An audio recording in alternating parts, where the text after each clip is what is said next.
to WSA class.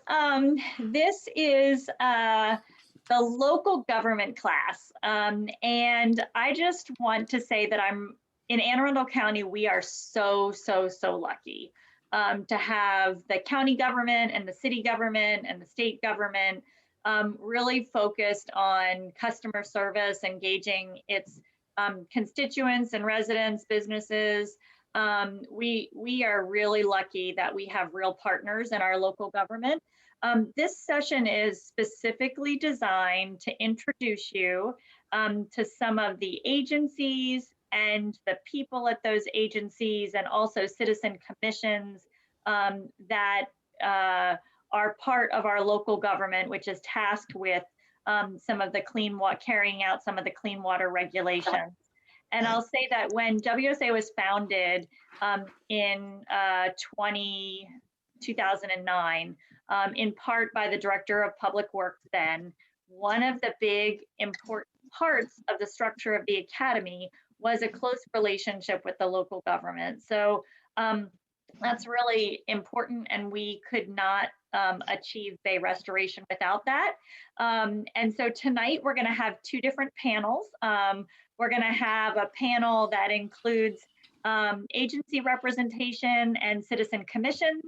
And then our second panel is going to be representatives of different regulatory agencies. And so we'll have a quick introduction of each of our panel one panelists, and then we'll have a panel discussion, and that'll be for the first about 25 minutes of class. And then we'll have the introduction of the second panel, and then we will have Q&A. And then at the very end, we're going to go over logistics for this weekend. And as always, if you want to stay later and have a little bit of extra conversation, we'll have extended discussion. So as we begin, I just want to say a great big thank you to all of our panelists. The learning objectives, you guys read these on the website, but essentially our goal tonight is just to introduce you to people and agencies that can help you. And you also were provided some information about getting permits and permissions for projects online. So with that, I'm gonna just start with our first panelist. And panelists, I think that Francesca is gonna spotlight you, and you can just go from one to the other. And with just a quick caveat that we haven't gotten Racine Hodo yet, right? She hasn't come on yet.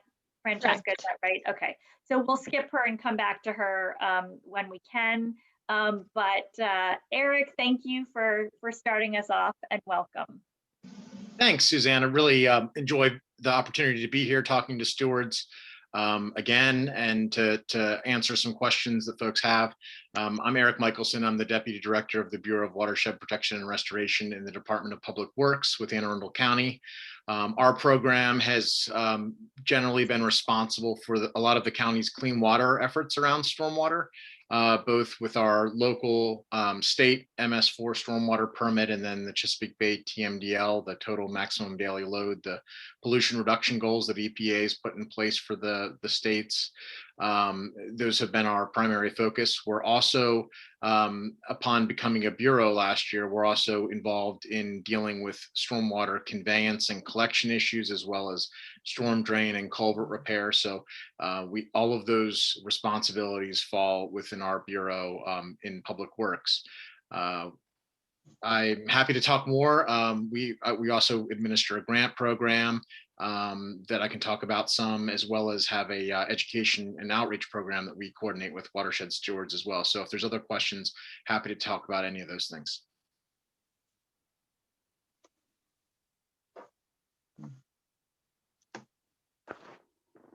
Thanks, everyone. I'm so excited to be here. My name is Kate Fritz. I serve in my daytime job as the CEO of the Alliance for the Chesapeake Bay. But I'm talking to some of my favorite group of people in the world. I myself am a watershed steward. I graduated in class 1, and I will maintain it's still the best class of all time. And I just want to congratulate you all for taking the time to go through this program, and it's going to be a transformative experience. The Steward family is incredible. So in my volunteer life outside of doing Watershed Stewards work, I serve as the chair of the Citizens Environmental Commission. This is a newly formed commission put together via an executive order in 2019 from County Executive Pittman. I had the honor of serving on his transition team, and one of our recommendations was to form a Citizens Environmental Commission. The city of Annapolis has one. You'll hear from Bevan in a bit, but the county did not have one. So this is a space where, this is a space for residents to bring challenges to us to help elevate those to the executive and to the associated departments that work on these issues.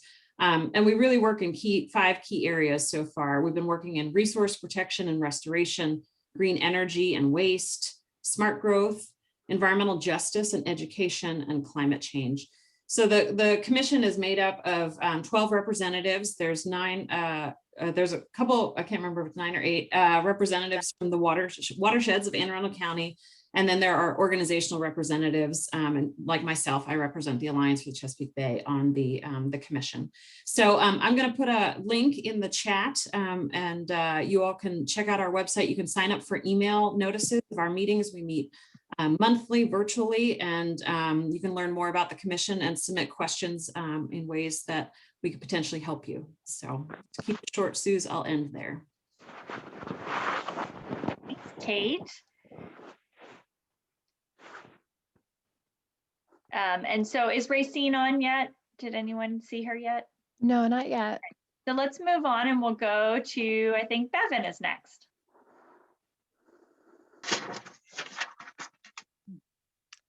You're still unmuted. There we go. I'm sorry, I was muted. Sorry. So Bevan Bukeister here. I'm chair of the Annapolis Environmental Commission. I've been chair for the past 2 years, and I've been on the commission since 2013 or 14. It's hard to remember. But our commission has 9 members. I think we're down 1 now, and we have representatives from each of our wards, and we are an advisory commission. We recommend actions, legislation, implementation to our departments, and also we do a lot of tracking of development and a lot of analyzing development plans to make sure that they have, meet high environmental standards that what we want to see in the city. So we do a lot of that. That takes a lot of our time, and we also have a focus on diversity, equity, inclusion, and justice, and then climate change and resiliency and adaptation too. And then I've just this year formally asked each of our members to be a liaison with our local environmental restoration groups, because I know a lot of them, but I need we need to have everybody involved with them, and learning what the policy hurdles are for restoration groups. There seem to be a lot, and we hear about them a lot, and we want to see how we can help change city code or change regulation or procedure or something like that, or things like that to help our restoration groups get projects on the ground. Oh, and in my professional career, I forgot to mention that. So I worked for 10 years on Chesapeake Bay restoration. First as the committee assistant for the Environmental Matters Committee in the House, assistant to the chair, and I did all of her environmental bills. And some of them are like the Chesapeake Conservation Corps. That was one that we did, and a whole host of others. She's a pretty great chairwoman. And then I was Maryland director of the Chesapeake Bay Commission. So I worked for 5 legislators, 3 delegates, 2 senators, and I came up with all the ideas for them for their environmental legislation, and then worked to get it passed. So did a lot of stuff with them, and fertilizer, the Maryland fertilizer regulation, microbeads, a whole host of things. And so now I've moved on from there, and for the past couple of years, I've run the Water Policy Learning Network for the National Governors Association. So I work with governors, water advisors, and I will say I've invited Eric to speak to the Governors Association on stormwater, because he is an award-winning stormwater manager. Water Environment Federation recognized their program, and Eric as having a great stormwater program. So just wanted to mention that. So it's great to be here with my colleagues. Thanks, Bevan. And we have one more in this panel, Allison. I hope by now that I have spoken to a lot of you, if not all of you, and you know who I am, but I am a member of our WSA class, and I'm also a member of the Annapolis Environmental Commission, which Bevan chairs. I represent Ward 7 in the city for the Environmental Commission. And as Bevan mentioned, I'm also the liaison for Arundel Rivers Federation and the Alliance for the Chesapeake Bay. So if you work for them or have membership on those groups and need to reach out to the Annapolis Environmental Commission, I'm your contact. So looking forward to it. Thanks, Suzanne. Okay, great. So I haven't seen Racine come on yet. Francesca, I'll just ask you to flag down if she does come on. This is our panel discussion part of the evening. So we have until about 6:30 for questions and answers for this group. And so you can feel free to put them in the chat, but I have one to get started. And this one is for Eric. So Eric, my question to you is, when it rains, there's water that flows down my street and my neighbor's property where it's causing erosion. The water is coming from both uphill neighbors and the roadways. What can I do about this? And what help can I get from the city? I guess it would be the county. This seems like there's a lot of water coming. Seems like more than what I might be able to do on my own. So it's a good question. If there are issues where the water is coming largely from, public right of way, the road or that sort of thing, usually the first folks who get involved are road operations individuals from our highways department. But certainly those calls or those concerns could come into me and be directed to the right folks, or could come in through 311. I see somebody mentioned that in the chat already.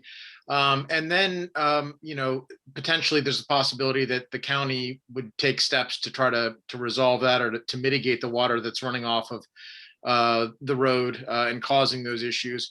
But also we can work with homeowners to propose solutions or to propose options in terms of trying to mitigate or treat that stormwater. We do have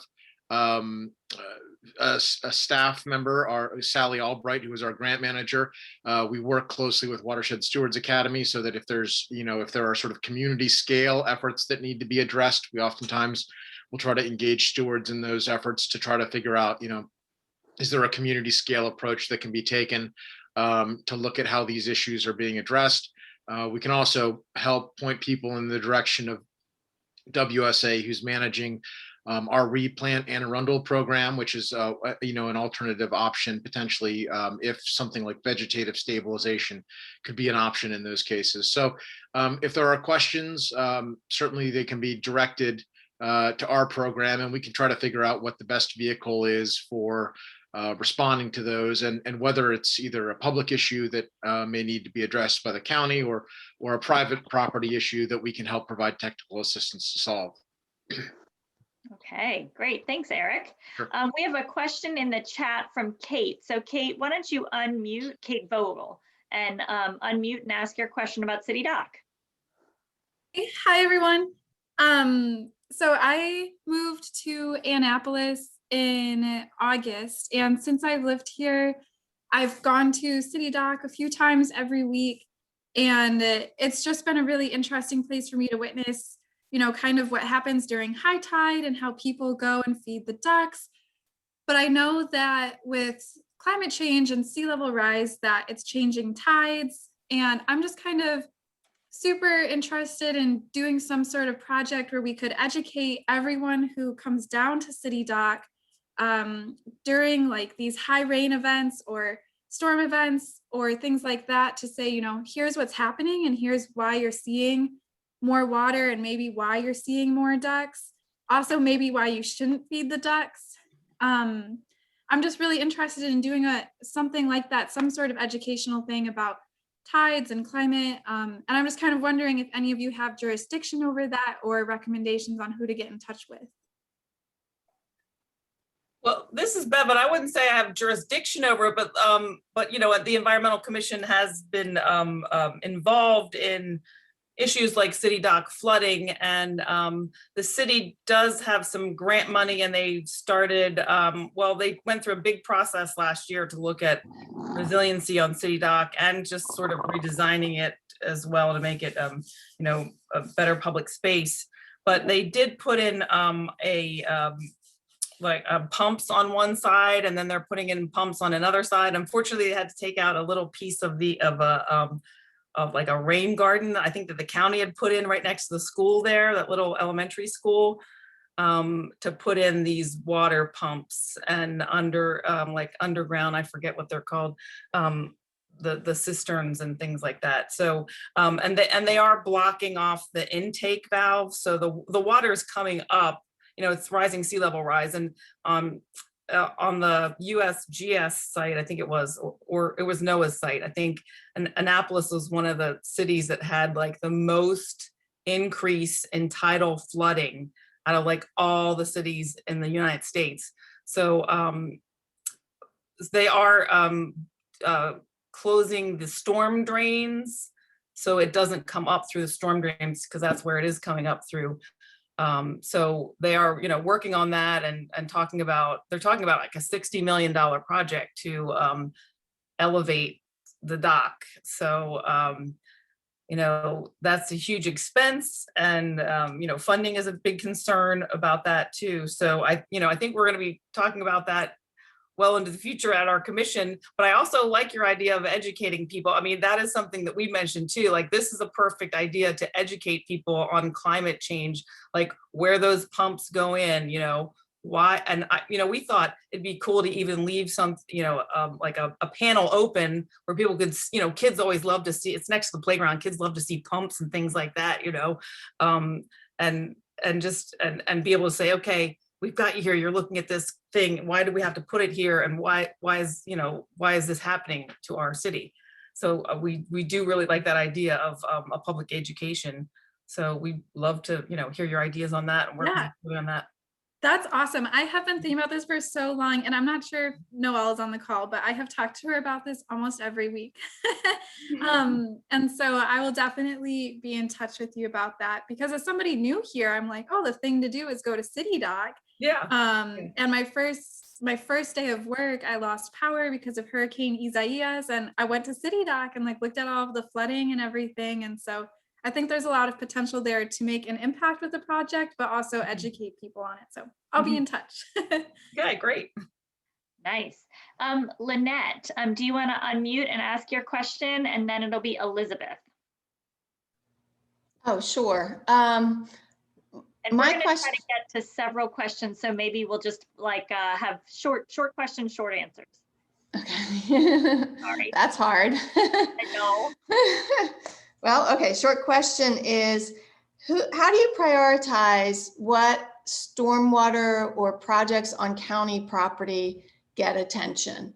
And I work at a library, and that's the one that comes to mind first, but I know there's this push-pull between certain agencies and the county in terms of what can be done, what can't be done. So how does the county address their own issues on their property? We talk a lot about other people's property, but looking inside first. So that's my question.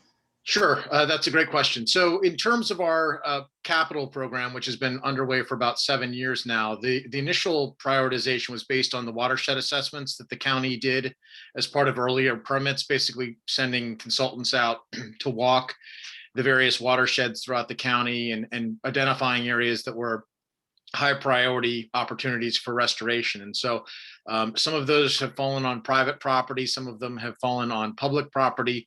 But we basically used that initial analysis to drive where we cited our projects. We actually have done some projects. We did one on the Crofton Library project a few years back. We've got a number of projects that are on school properties. I'm seeing a comment about that in the chat about questions about erosion issues on school properties. And so we'll often work on schools, although I'd say an awful lot of our work is also on private property. So, in those cases, obviously we're having to get the coordination and permission of private landowners. But if you know of a site where there's a public property that has an opportunity, we'd love to have that brought to our attention. Depending upon the scale, that might be something that we could undertake, or it may be something that would be a good fit for a grant program. And we'd be happy to try to work with you to look into the opportunities that would be there. Thanks, Eric. So Eric is so efficient in the chat. Like, you can tell this is not his first rodeo. He's answered lots of questions in the chat. The next question I have is for Kate, and then also could be asked of Bevan and Allison. But what kinds of issues are citizens bringing before you? What kinds of things do people bring up? And then what's the one thing this year that you're hoping the commission would be able to address? To your first question, I'll say that the commission's been working a lot on long range planning and really visioning where and how the county grows. The county is undertaking its general development plan 2040 right now.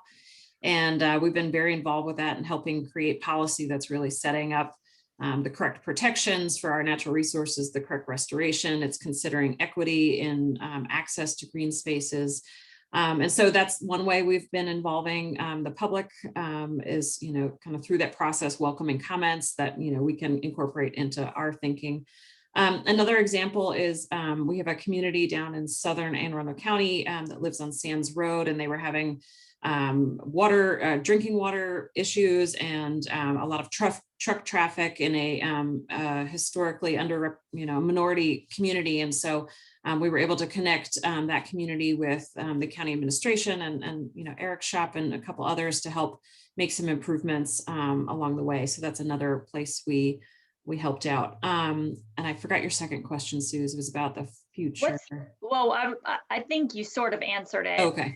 Which is, what's the one thing you're hoping what's the one difference you're hoping the commission would make this year? I will say I'm really excited. The county is starting to undertake a green infrastructure master plan, which is the map of all of our natural resources and where we want to prioritize restoration and connections and preservation. And so I'm really excited about helping to shape that for Anne Arundel County, and that'll be a real blueprint about, again, where we want to develop versus where we don't want to develop, where we want to invest our resources as a county to protect those areas and connect our residents with those natural resources as well. Great. Thanks, Kate. I think that commissions are a place where, people can raise issues that, just maybe aren't getting answered in other places. So I think that's really great. So for Bevan and Allison, can you answer the same question, which is, what kinds of issues do citizens bring to you? And what's the one thing you're hoping that the commission might do this year to make a difference?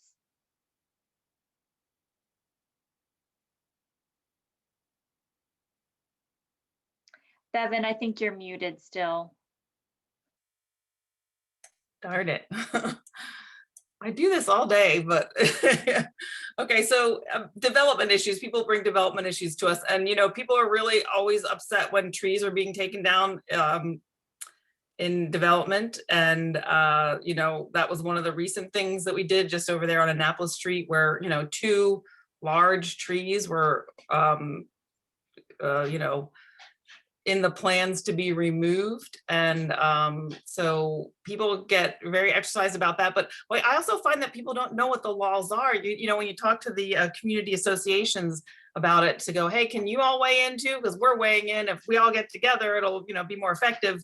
They go, well, we should have some laws that protect our trees, and we do. We have really good laws, but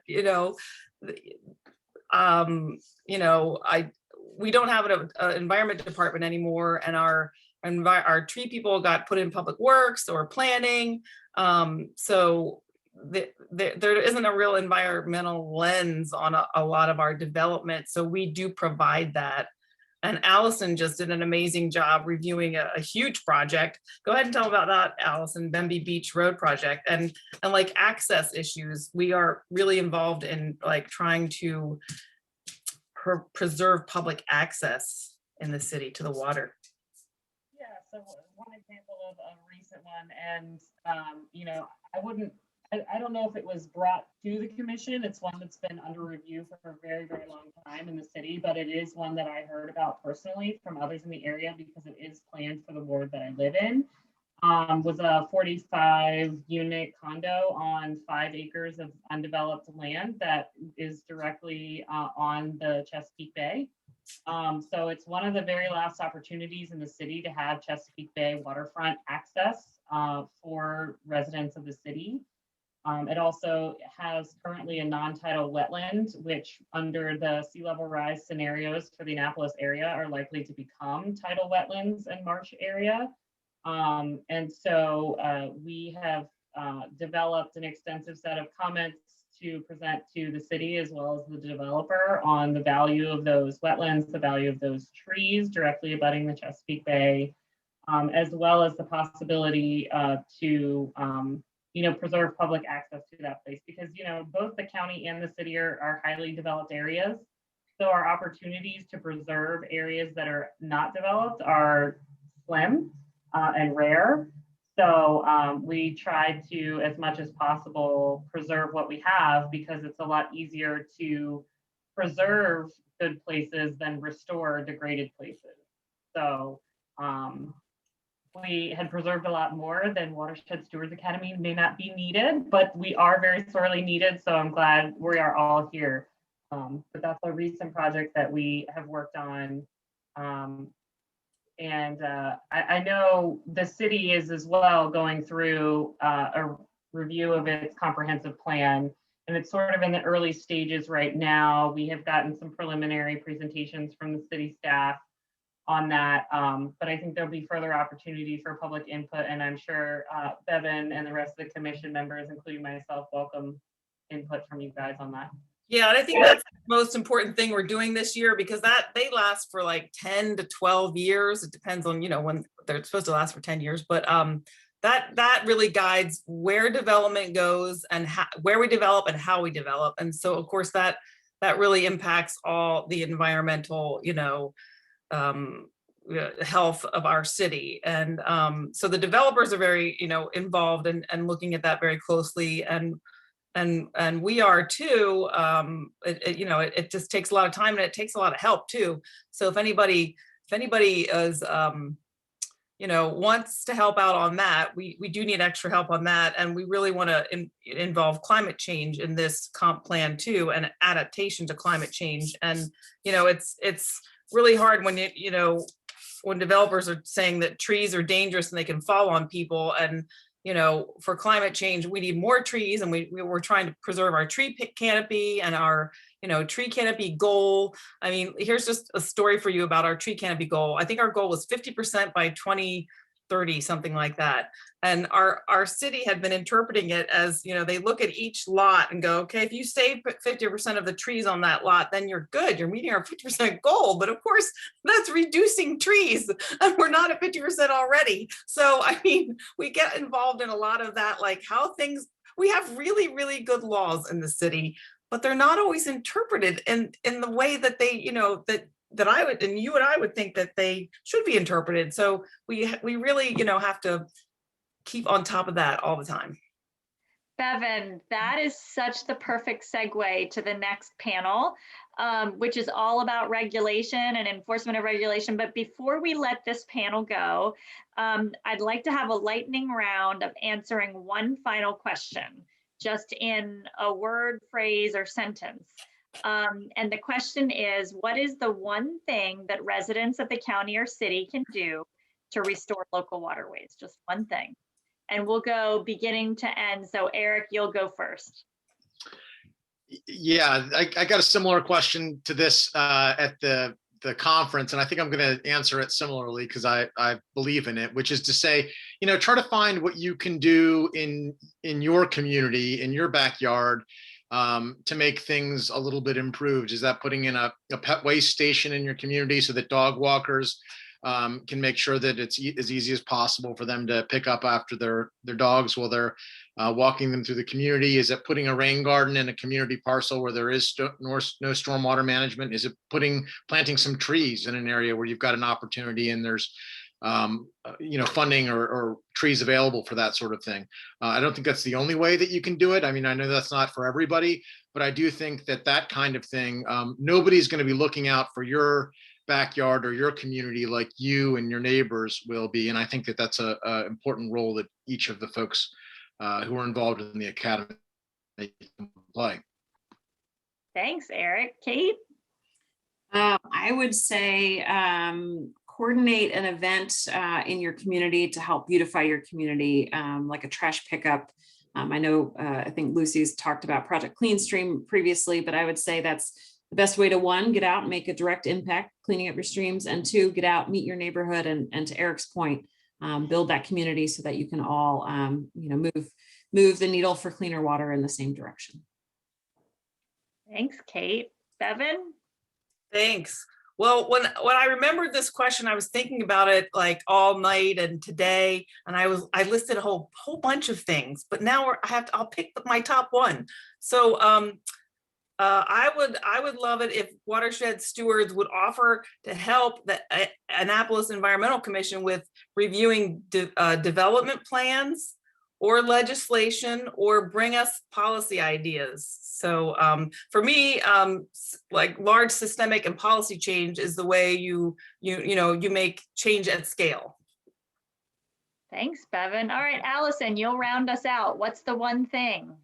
I would say keep your eyes peeled and be observant, because you can't do anything about a problem until you recognize it in your community. So now after tonight's panel, we'll all know who to go to and who to reach out to. And between this panel and the grant funding panel and all the great information that we've been getting, if it's up to us to recognize those problems, we now have the tools to implement those solutions. So I would say keep your eyes peeled.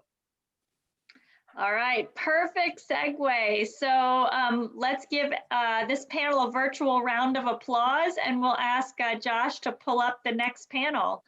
So thank you guys all for joining us, and on to our next panelist. Can unmute and introduce, starting with my very good friend and person I admire greatly, Ken Pencil. So Ken, welcome, and can you introduce yourself and your agency? Sure. I'm with Anne Arundel County Department of Public Works, Bureau of Watershed Protection and Restoration with Eric. I oversee the Stormwater Infrastructure Program. That program basically deals with, if you will, publicly maintained best management practices, stormwater management practices, to where we install and look at all the closed storm drain infrastructure, culverts, and so forth, repair and maintain that activity, as well as inspect, video, and all the other goodies that go with that. So basically, any infrastructure dealing with the stormwater aspects, you come to us, and we try and address it as best as we can. I'll leave it at that.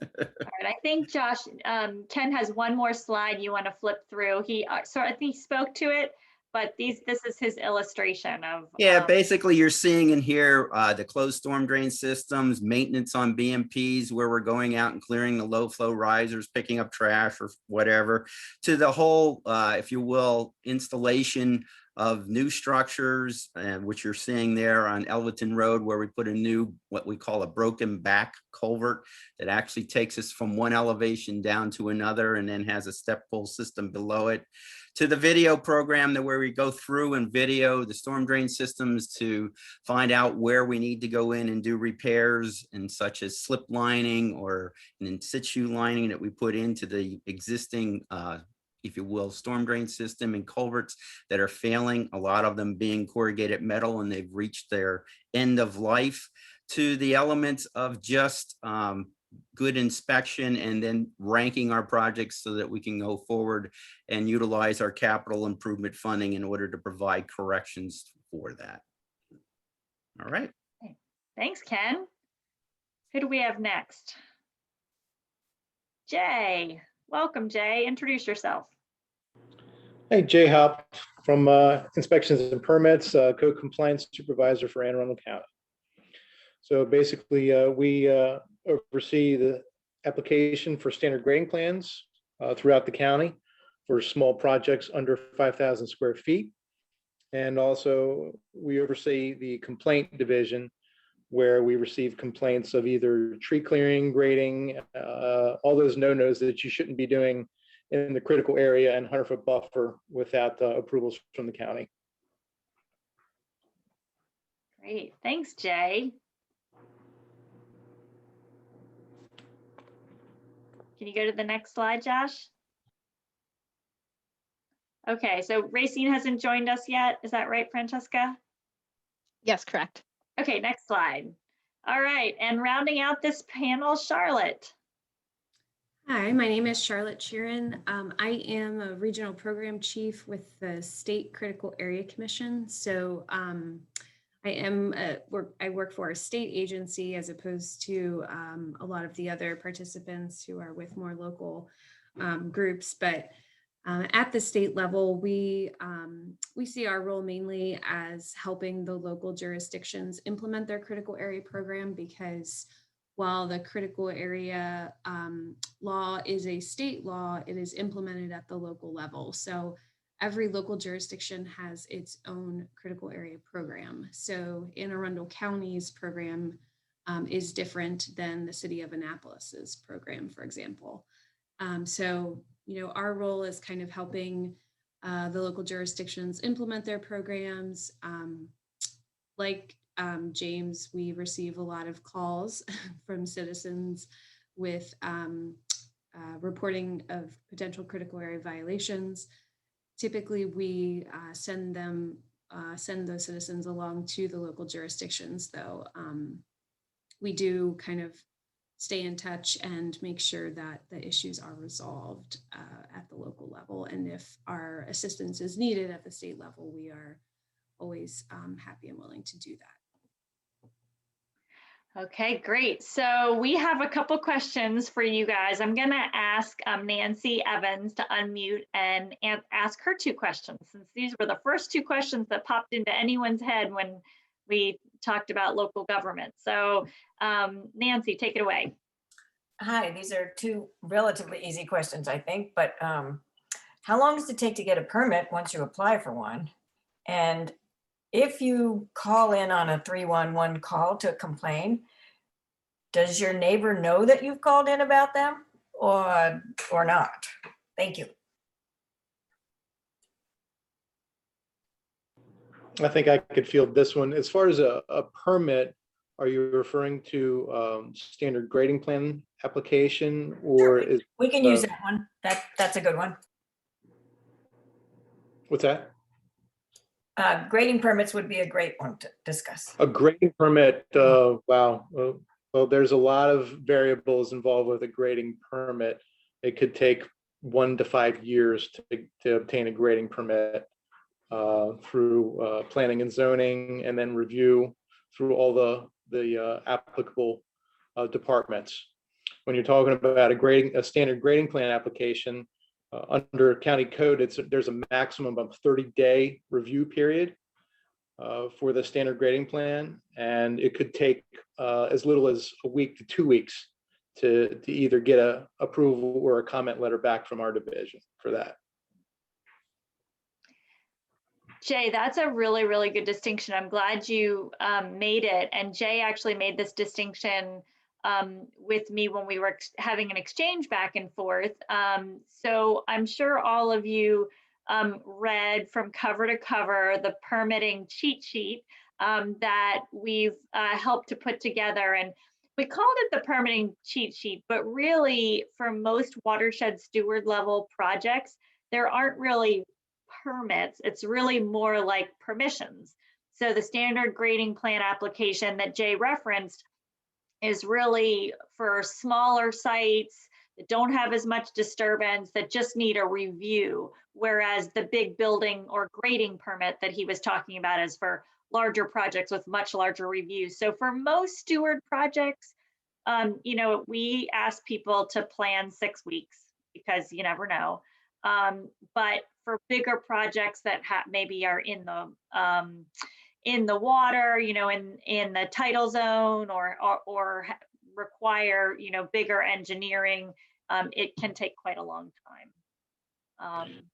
And I could also addend that to mean that if you're doing a project in the 100-foot buffer and it impacts either tidal wetlands, tidal waters, that also requires a review by NDE. So just bear that in mind. So if we get anything in that does impact the 100-foot buffer, we're required to pass that on to NDE for at least, I think it's a 30-day review.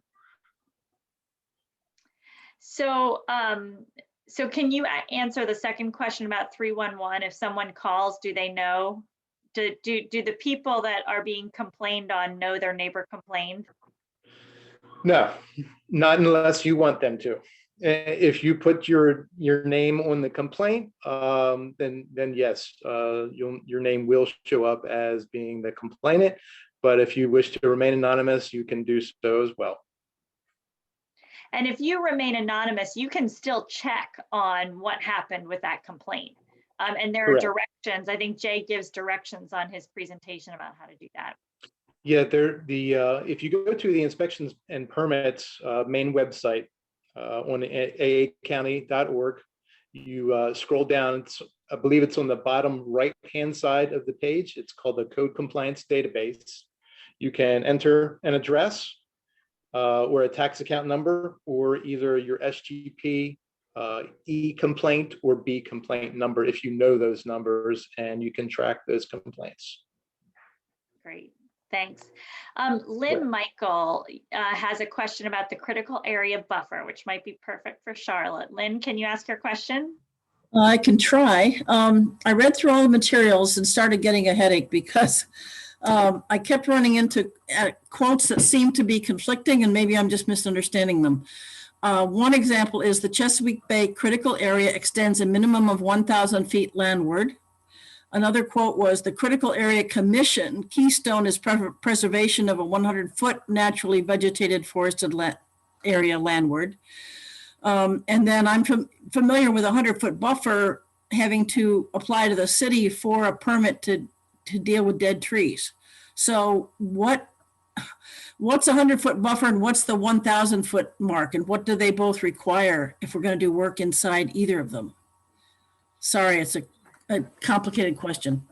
No, it's actually a very common question. I think those two numbers confuse a lot of people. So the critical area is actually defined as the waters of the Chesapeake Bay, all of its tributaries to the head of tide, the land under those waters, and the land within 1,000 feet of tidal waters or tidal wetlands. So the critical area law was passed in the early 80s, which was actually before we had the Maryland Department of Environment as a regulatory agency. So when MDE was created, they kind of took over the regulatory jurisdiction of the waters and the land under the waters. It is still considered critical area, so there's a lot of coordination between MDE and the Critical Area Commission and the local critical area programs for permitting that occurs within tidal waters or tidal wetlands. But the ultimate approval or permits is coming from MDE at the state level. So really, the Critical Area Commission, what we mostly concern ourselves with is that 1,000 feet of land that is landward of tidal waters or tidal wetlands. So that is the critical area boundary. So anything within 1,000 feet is in the critical area. Anything that is more than 1,000 feet from the edge of tidal waters or tidal wetlands is outside the critical area. 100-foot line, so that is what's called the critical area buffer. And the critical area buffer is at least 100 feet from the edge of mean high water or, so mean high water, tidal waters, tidal wetlands. The 100 feet can be expanded if that 100-foot line falls adjacent to specific sensitive resources that are listed in our regulations. So those include steep slopes. So there's a lot of that in the city of Annapolis and Anne Arundel County, where there are slopes greater than 15% adjacent to the buffer. So in that case, the buffer gets expanded for those steep slopes. And there's an equation in our regulations on how to do that expansion. It can be very confusing and complicated. So I think in Anne Arundel County, at least, their regulations require the expansion basically to the top of the slope plus 50 feet back, because Anne Arundel County has its own steep slope setback, which I think they also refer to as a steep slope buffer, just to make things really confusing for everybody. But that is part of their underlying zoning regulations. So that steep slope buffer is required all over the county, not just in the critical area. But in Anne Arundel County, you take your buffer line to the top of the slope plus their 50-foot setback. In city of Annapolis, I think they use the equation in our regulations, which is written out as an expansion of 4 feet for every 1% of slope. So if you have a 25% slope, your buffer is going to be expanded by 100 feet. So that means your buffer line will actually be 200 feet back from mean high water. You can also expand the 100-foot buffer if it's contiguous to hydric soils. In that case, the buffer gets expanded to either the edge of the hydric soil or 300 feet, whichever is less. So if it's contiguous to hydric soils and those hydric soils go for 500 feet back from the water, you just stop your buffer line at 300 feet. The same is true for highly erodible soils, which are defined again with some mathematics involved, but there's something called a K factor when it comes to describing soils, and anything with a K factor that's greater than, I think, 0.35 is considered highly erodible. There's also an expansion of the buffer if it's adjacent to non-tidal wetlands. And in that case, the buffer gets expanded just to the edge of the non-tidal wetland. Charlotte, if we're not dealing with wetlands or slopes, what is the difference if we're just basically clearing ivy off trees and clearing invasive ground cover? Mm-hmm. What do we need permits for if we are within or without or outside of that 100 feet or 1,000 feet? That's a great question. So James might be able to jump into, or maybe Ken, I'm not sure. My understanding is that within the buffer, if you are removing invasive species, which would include ivy, and there's non-native or invasive species, I should say. My understanding is that if it's less than 5,000 square feet, the county would just require what's called a vegetative management plan. But if it's greater than 5,000 square feet, I think that kicks it into a full grading plan if you are disturbing the actual ground to remove the invasive or non-native species. So is that regardless of whether you're within 100 feet or 1,000 feet? Yeah, so if you're within 100 feet, our regulations require something called a simplified buffer management plan. I think that the county basically uses their vegetative management plan kind of as a simplified buffer management plan. So outside of the critical area buffer, if you're removing invasives, I think the only trigger there for needing anything would be 5,000 square feet. So, because I think the county does not require any types of permits for vegetation removal outside the buffer if it is less than 5,000 square feet. Is that correct? So if we're outside, so we should basically, Suzanne, is it true we should just check with you or Josh on what we need for the work that the specific projects? So, so I'm just going to jump in here because we have just a few minutes left and we've got a lot of questions to get to. I'll just say that the permitting cheat sheet provides the information that you need on what kind of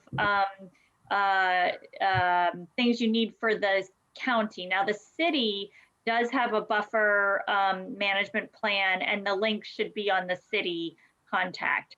I want to ask, I've got a couple of like really quick, just very, very short answer questions for Jay, and then I have a bigger, longer question for Ken.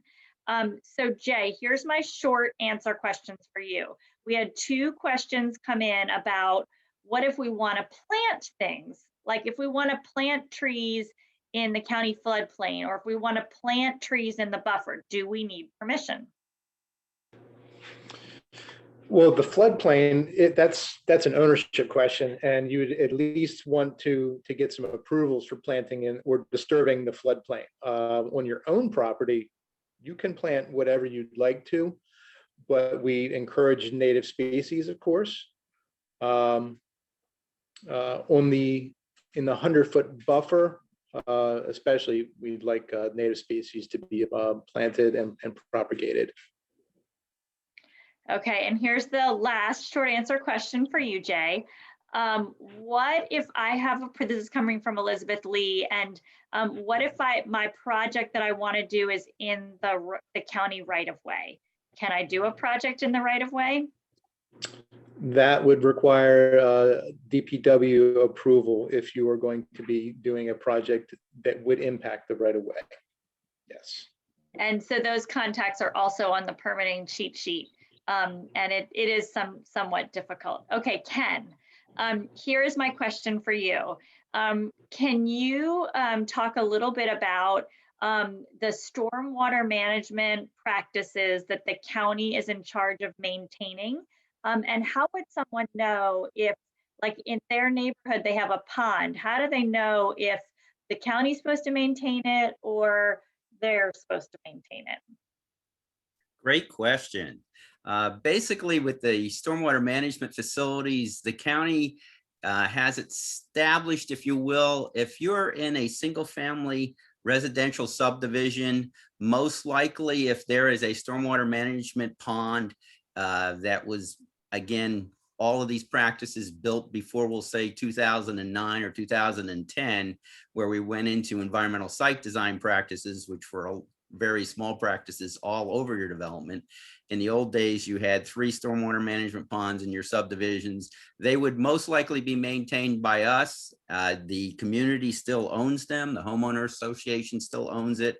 It's a matter of where there is an easement for us to go in and provide maintenance. And if it is our maintenance, we will mow the facility 6 times a year, starting in April, ending in October. And if there is, we'll say, we have a vegetation management program too, where we'll harvest the cattails or phragmites out of the facility if they're covered by more than 50%. And if the water isn't too deep, it's that our contractor can get in and actually harvest them. Otherwise, if it's a townhouse community, a condo unit, or a commercial development, you most likely are the owner and responsible for the maintenance of that facility. There should also be a maintenance agreement that is established for that practice, that in this case, when it went through for its permitting aspects, there's an agreement. But if the facility's older, we'll say in the 80s or so forth, there may not be an agreement, and it still may be your responsibility to maintain it.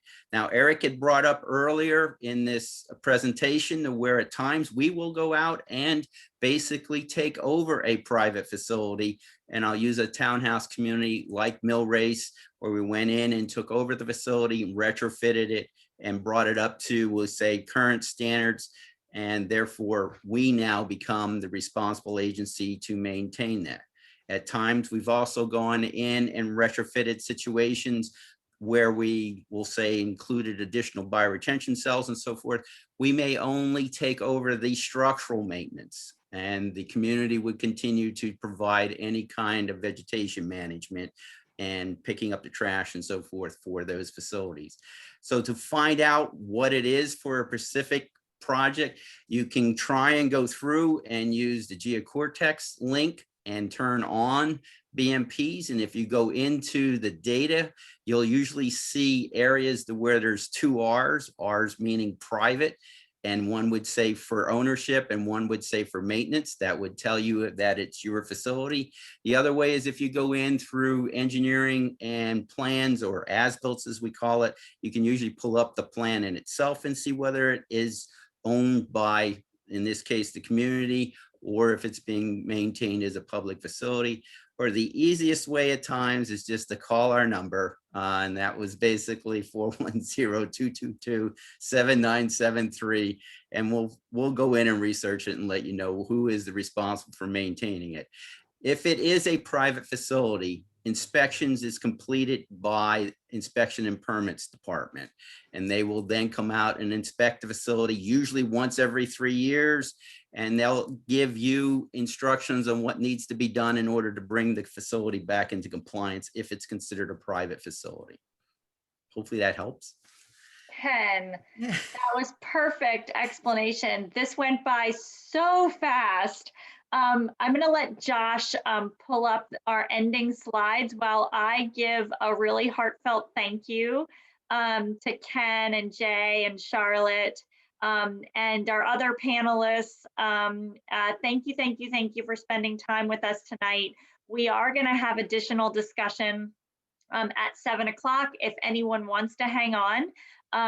So we'll have two different options. We'll have the discussion with whatever panelists stay with us, and then we'll have questions about capstone projects and the field intensive.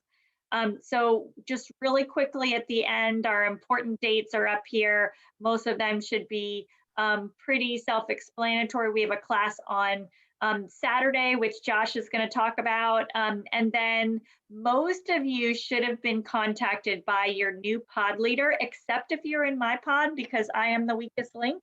So you'll get that email after class. And I'm so excited for new pods. They'll begin next week. So Josh, you could go to the next slide, and I think it's yours. Excellent. So just as Tangled, this is just a brief overview of what we're looking at on Saturday. We are going to be starting at one of two sites, and you guys should be expecting an email from us on Thursday that will have the finalized details and also which group you're going to be in and which site you're going to start in. It'll have this information again, so don't worry about writing this down now. But we're going to be going from about 9 o'clock to 12 o'clock. And we're going to be going over invasive plant species control, invasive plant species identification, and BMP maintenance and monitoring considerations. So that means, go ahead. Can I just jump in really quick to say that everybody's going to go to both sites? Yes. Josh will just let you know which one you're going to start at. And that's really contingent upon who decides to come, which Josh is going to explain next. Right. So I know some folks have some reservations because of COVID, which is completely understandable. The first thing that I want to say is that this is absolutely challenged by choice. If you're not comfortable going out as a group, totally understand. We're not going to hold it against you. We'll have makeups for when it is, safer or when you're more comfortable. But with that being said, we do have safety protocols in place, and they're pretty typical, pretty standard these days. Wear a mask, be socially distant. We're going to have the ability for you to sanitize your hands frequently. And we also are going to have a COVID-19 waiver that everyone's going to sign. That'll be sent out on Thursday, which basically runs through whether or not you have COVID-19, have been exposed to it, or have any of the symptoms. WSA has also developed what we call safety leads. Our staff will be taking that on, and there's more information about that on for Session 10's website. I have a presentation that's about 20 minutes that walks through all of our protocols that we try to put in place so that these events are safer. I will have in the question and answer session more. I can stay on and answer more questions if you have them. But the important thing that we need right now. Oh, I'm sorry. Let me get to this one first. So if you are planning on coming, you don't have questions, you're comfortable with that. We're asking folks to dress for the weather. It looks like it's going to be beautiful on Saturday.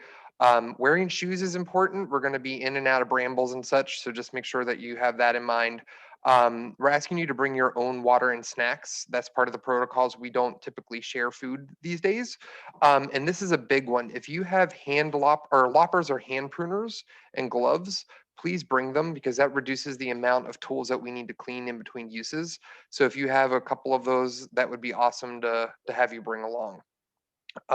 So if you're coming, I'm going to send to you right now Google Forms link. And if you can click that link in the chat and just let us know your name and whether or not you're coming, that would be really great because that's going to allow us to break you into groups.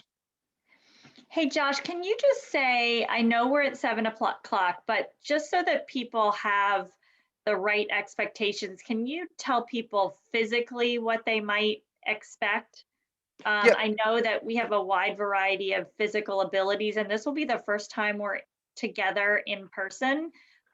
So we have designed a class that will have a variety of different opportunities physically, but can you, Josh, just tell people about what we're going to be doing? Yes, so we are going to walk through how to install the circle of life for invasive vines. So that will be in and out of some of the woods and some brush. I think we can make that as accessible as possible as needed. We're also going to be doing a brief walk. I wouldn't really exactly call it a hike to actually work through some identification.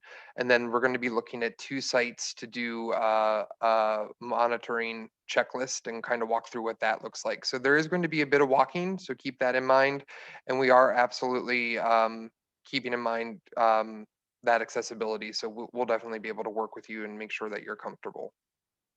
Yeah, and just one last thing, if you do have concerns, physical concerns for Saturday, if you just drop myself or Josh an email and let us know, that we can make sure that you will be able to participate in a way that you're comfortable with. So, and if people have other questions about Saturday, don't hesitate to reach out. But this is the first time we're going to be together, but we won't all be together in one place.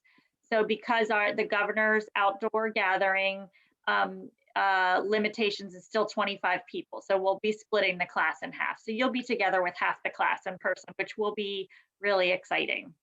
And sorry, Suzanne, just one more thing. I'm noticing people are direct messaging me or sending into the chat. If you can I'm going to share it again, but if you can actually respond in the Google form, that'll be really helpful. So it's all in one place. All right, so it is 7:02. It's been a great session. Really, thank you to all the panelists. I hope that you now know who to contact when you need help. And any panelists that want to are welcome to stay on. And I will be with them with some additional chat. And if you want to chat with Josh about the field session or capstone projects, you can do that. If you want to get on with your evening and go have dinner or put your kids to bed or watch Jeopardy, go for it. And we'll see you on Saturday, hopefully. All right, and you should have a breakout session up on your screen. So if you would like to join Josh, and you can hit to join that. If you are unable, then you can write in the chat and I will put you there. If you would like to stay on with any panelists, then you can stay here in the main room.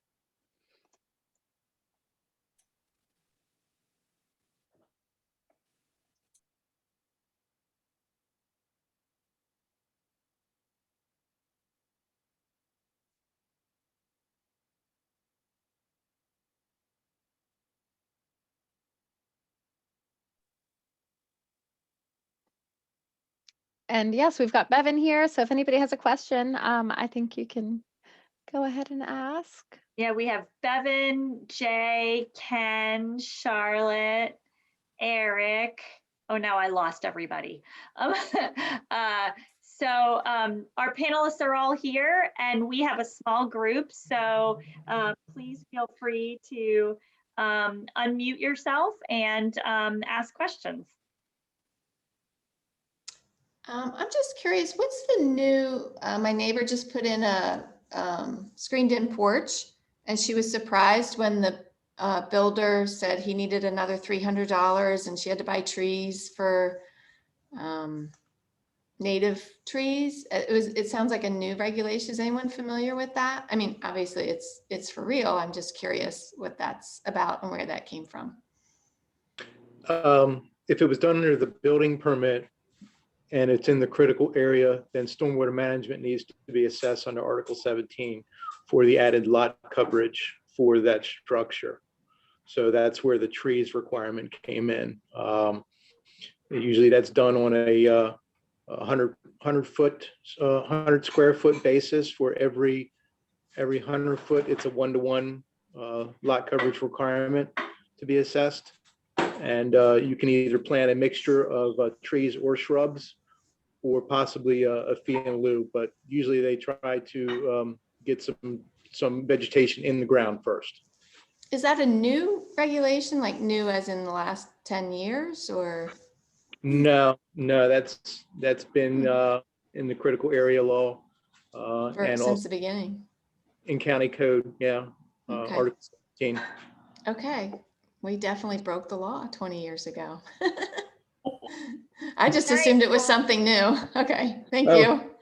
And just to put an ending to that, for violations, or actually I should say complaints, there's a statute of limitations of 3 years within the critical area that we can go back and enforce a alleged violation.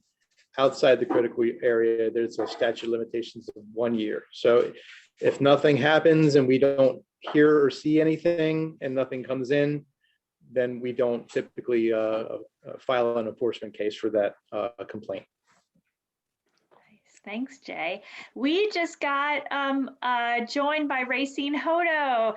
So Racine, thank you for being here. Can you? I'm sorry, I completely misunderstood when the meeting was taking place. I was just checking my emails and I thought, oh no. So whatever. We've all done that. We've all done that, especially in this crazy COVID world. Can you, this is just extended discussion with part of the class. So will you just introduce yourself and tell people like what you do for the city of Annapolis and why it is that people might want to be in touch with you? Okay, my title is Environmental Programs Coordinator. I work very closely with Jackie Guile, who is the new deputy city manager for resilience and sustainability.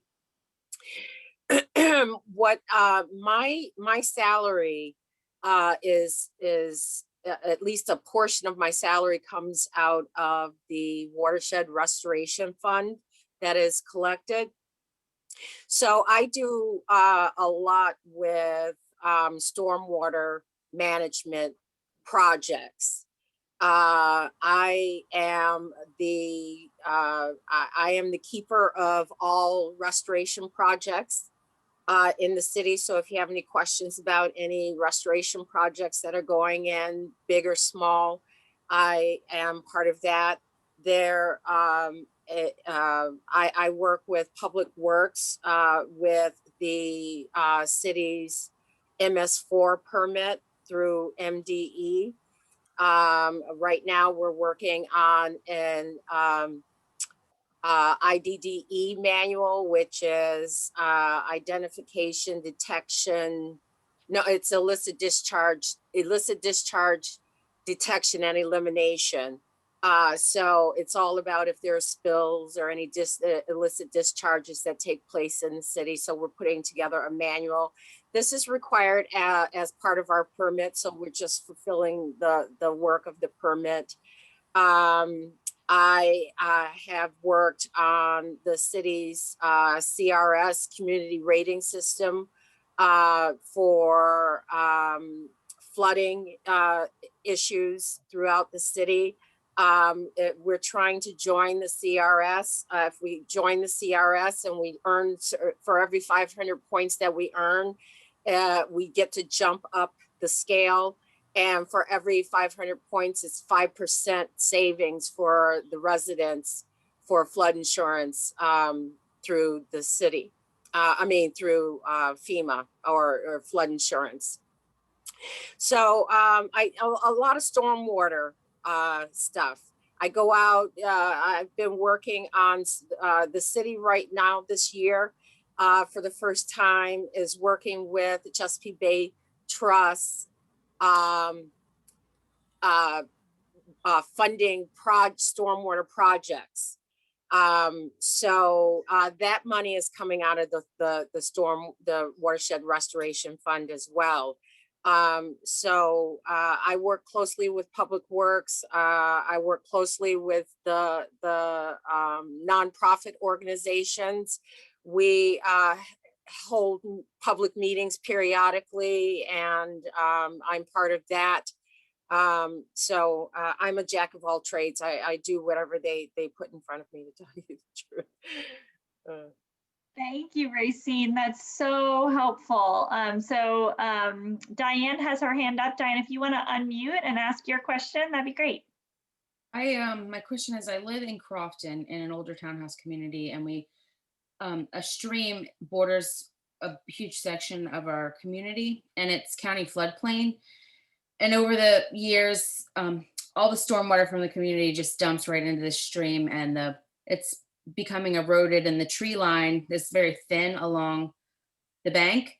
And I'm looking at a possible project to plant trees to extend that tree line buffer, but I don't know who to contact to ask permission because it's county floodplain, if that's something that we can do. Okay, if it's county, it's someone in the county you're going to be contacting, not someone in the city. I'm not sure who that would be, but I'd be happy to check into it. We have some folks from the county on the panel here, so maybe Jay or Eric, either one. Could Yeah, respond. Diane, this is Eric. You could reach out to me about a potential planting project on county floodplain. Basically, our highways group actually is responsible for maintenance of floodplains, but we'd come out, take a look, make sure that there's not any kind of conflict, but it sounds like that would be something that would be probably a welcome project that we could get behind. So I'll put my email address in the chat. Okay, thank you. That's awesome. And we've been maintaining it as our community for the last 30 years, mowing, if tree falls down. So it was kind of the community didn't even know who owned it until I learned about the GIS here in the academy, and like, oh, that's not even our property. So I just want to make sure we're doing the right thing. Where is it, Diane? Crofton. Crofton? Thank you. So we'll go Elizabeth and then Stacy. Okay, it's sort of along the same lines, and a follow-up to the question. I've identified a piece of property that's on community property, but the county road goes in front of it. And what we want to do is remove ivy, but then do a small conservation landscaping. So I need to know where sort of the county right of way is. You know, it could be that I could do all my work beyond where it is. Can somebody come out and sort of look at the site with me to make sure that I place it in the right place? Elizabeth, if you reach out to me as well, I could talk to our highways folks about coming out and surveying or delineating where the right of way is versus where the community property is. Okay, that would be great. Thank you, Eric.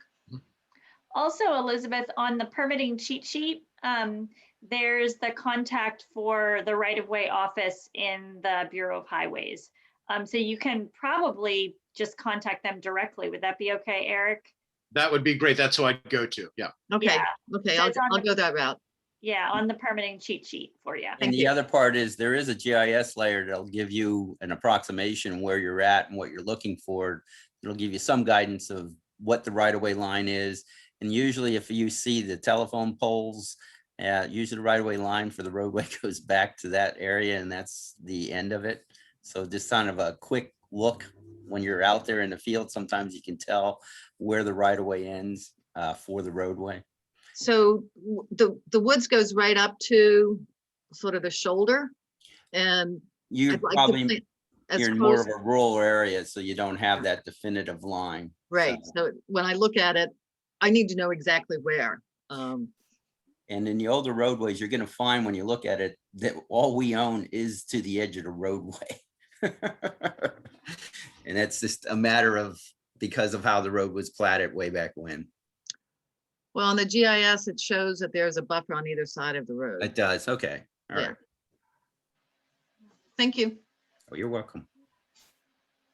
All right, Stacy. Hi, so my question is more for a longer term project that I'm thinking about, but it's on community property in Cape St. Clair. And we had a permit to remove bamboo there, but we had to leave the 100-foot buffer and couldn't remove it from there. And we actually aren't completely finished removing the bamboo.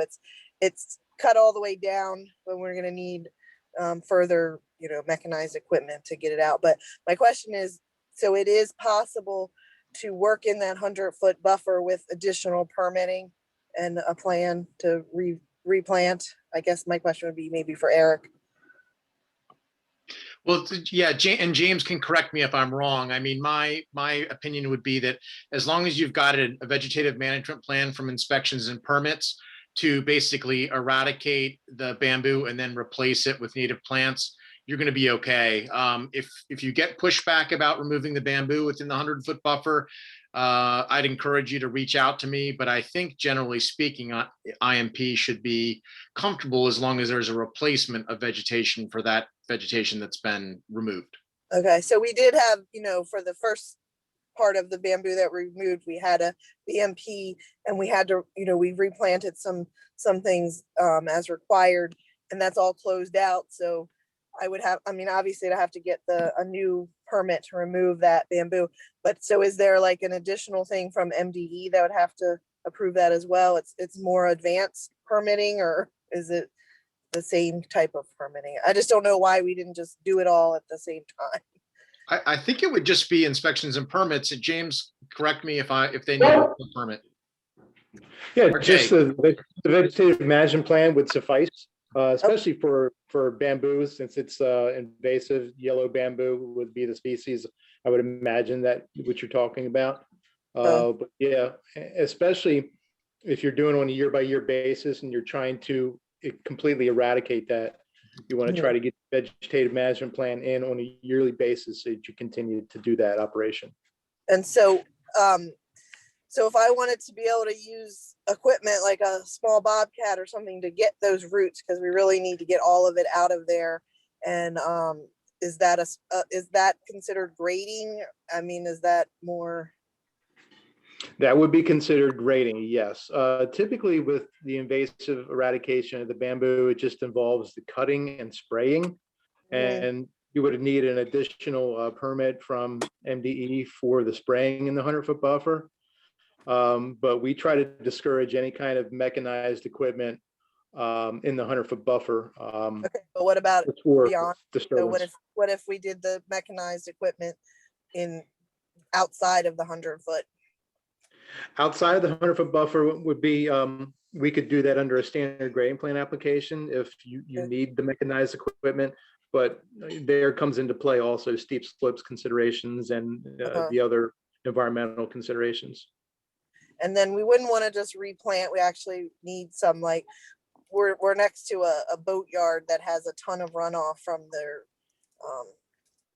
paving project and other things, and the water just runs right through there. And so we would want, not just to replant, but actually to try to mitigate some. Try to mitigate the hard surfaces from the impervious coverage that's coming through that property, correct?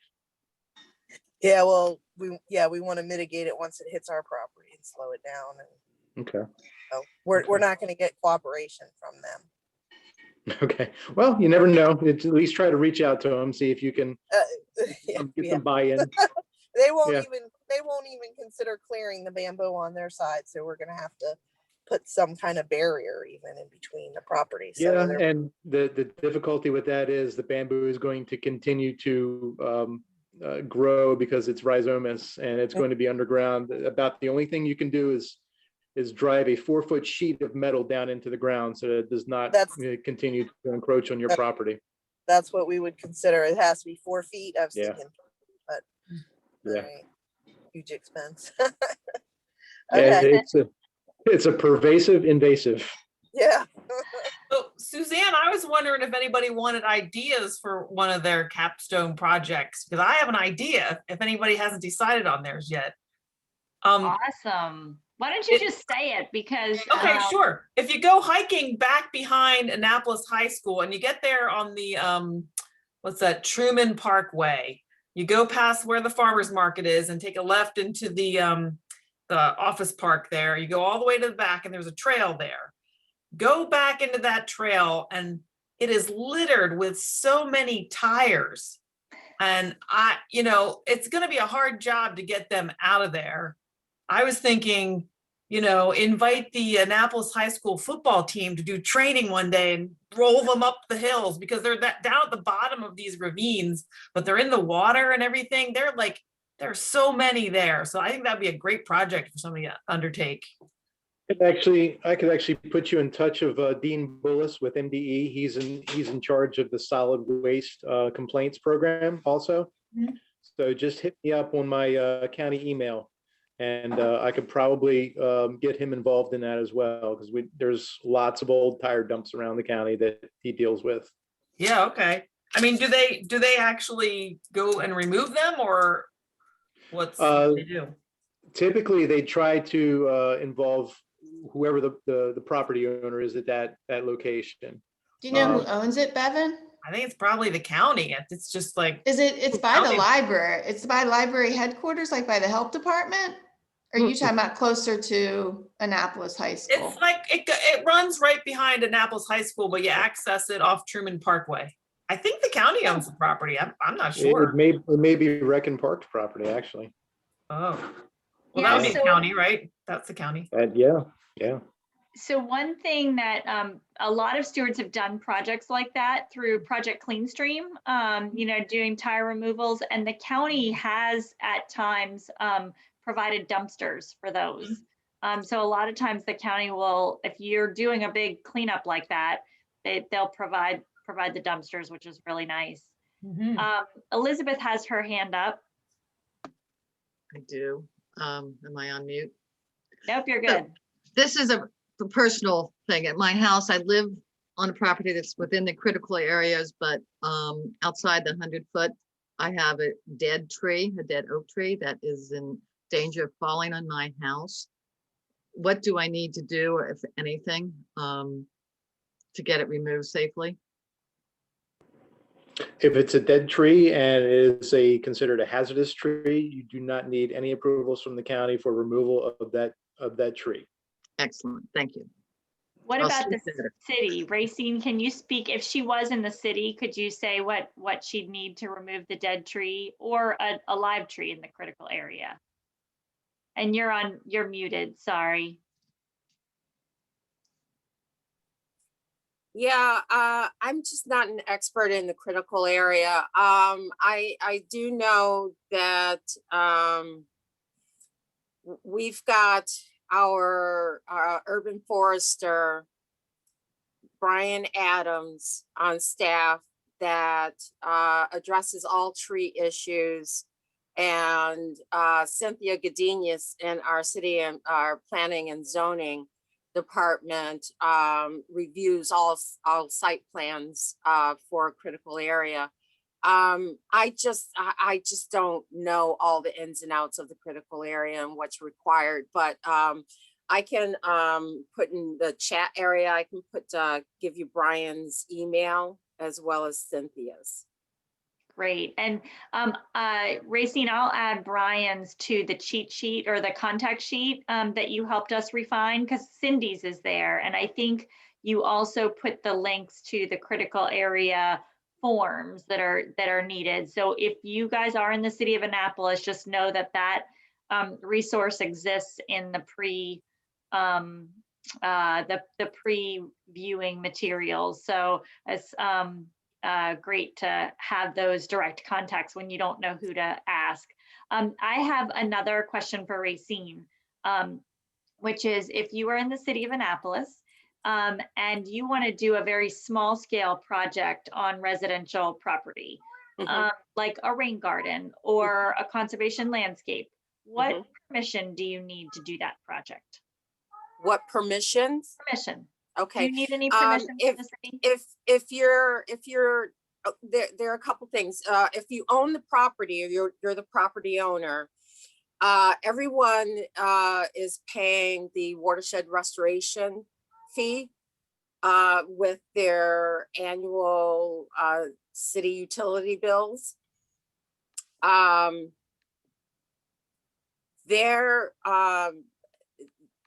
You can get up to a 50% break on that fee if you would contact me. I'm the starting person for all of this. You could get up to 50% off of that fee if you install what they call a better management practice, or BMP, like a rain garden or a swale or a bioswale or something like that. If you're interested in the credit, then what we're going to need is a map of your property. And right now, we're not looking for anything official.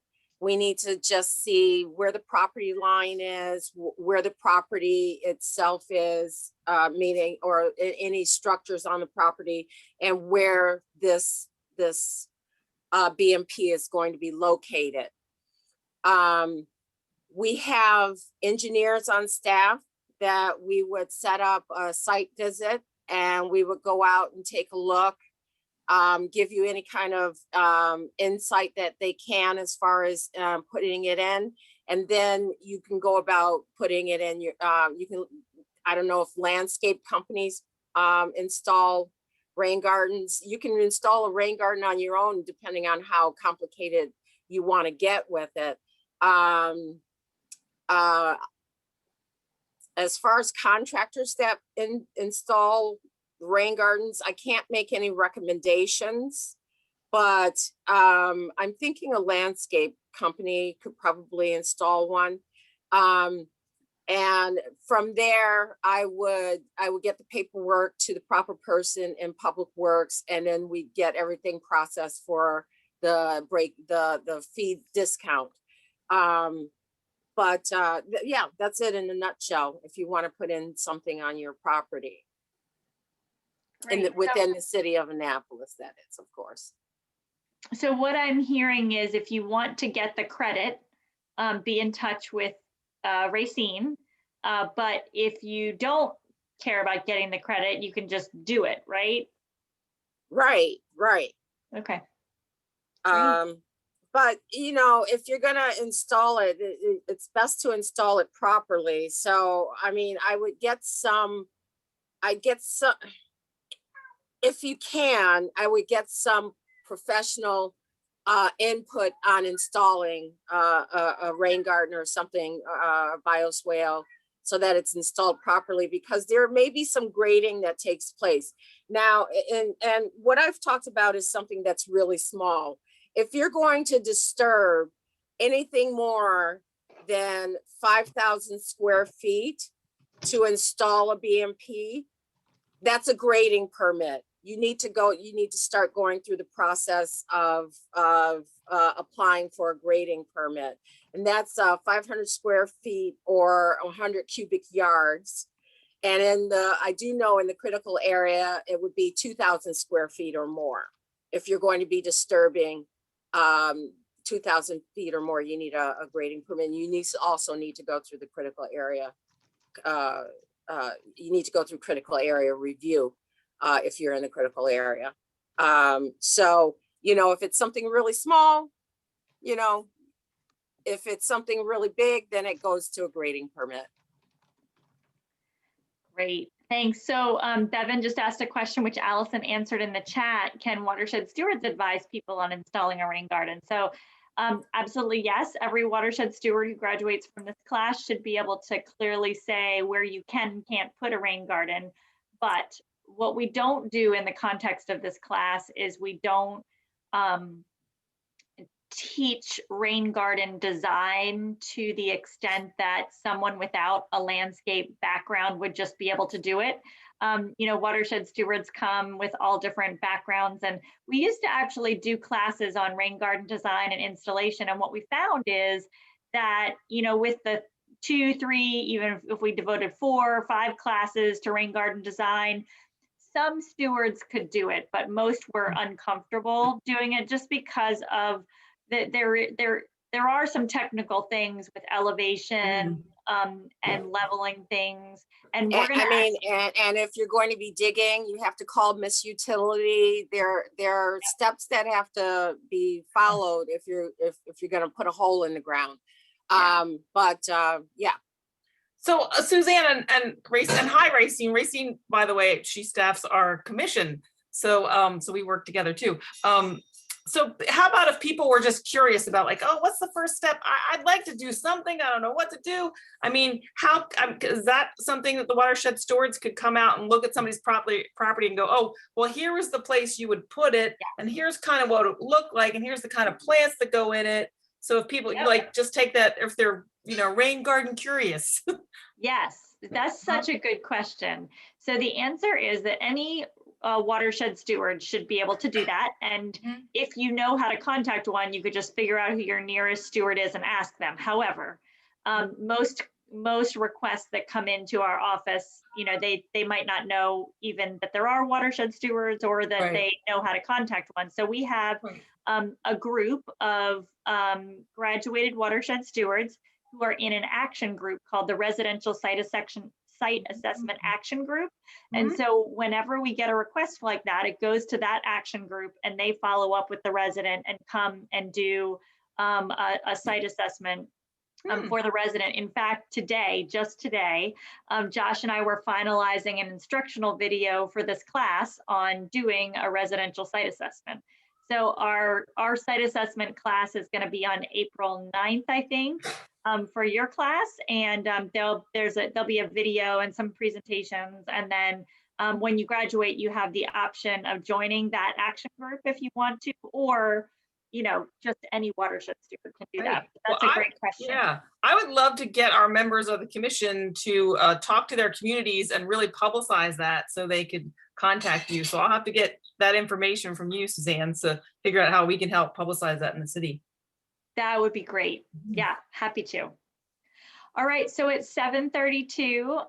It's been such a quick 90 minutes, like totally quick 90 minutes. And I'm so grateful to our panel and to the watershed stewards for sticking on. And I know that tonight just scratches the surface. You'll probably get lots of calls, you know, as people get into working with their